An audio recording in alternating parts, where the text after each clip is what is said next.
Pada dasarnya mereka yang mampu harus menggunakan kemampuannya, karena di dalam setiap rezeki dan harta yang kamu dapatkan ada hak orang lain. Bukan ustazah ya dalam hal ini.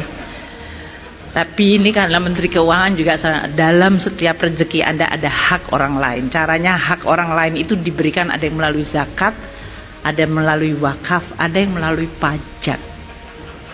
Dan pajak itu kembali kepada yang membutuhkan.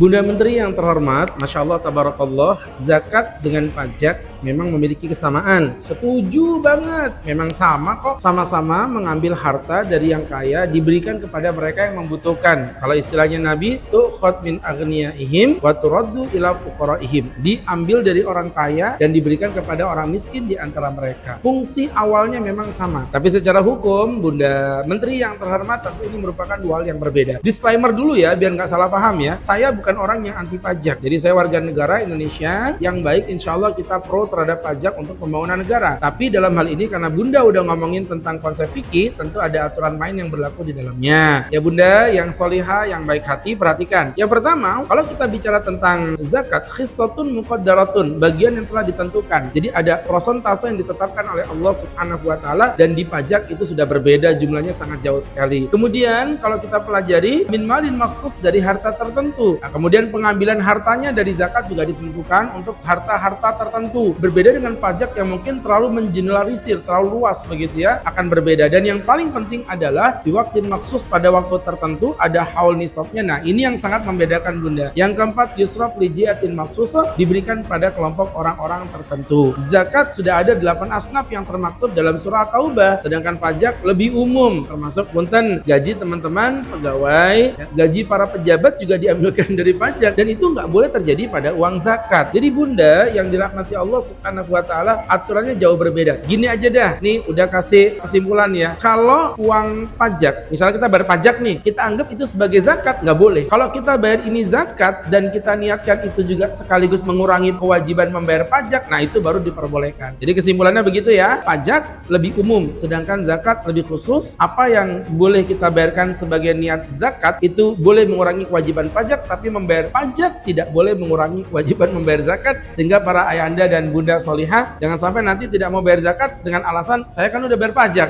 Kata Ustazah Menteri, itu dua-duanya sama ya. Semoga bisa dipahami. Hudail Huda, cerdas berpikir.